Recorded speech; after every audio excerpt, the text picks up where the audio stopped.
Hello, I'm CADian. Let's take a look at the convenient functions of CADian.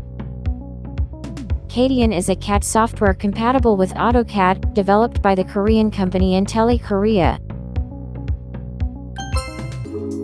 In CADian CAD, you can intuitively display the direction of curves.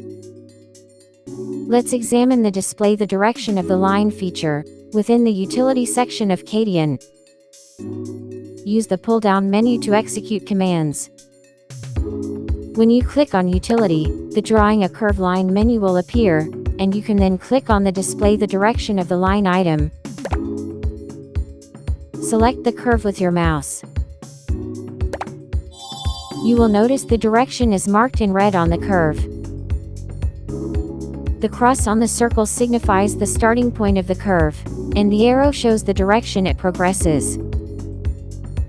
The red starting point and direction markers will vanish when you move the screen or run the regen command. Now, let's move the screen using the pan feature.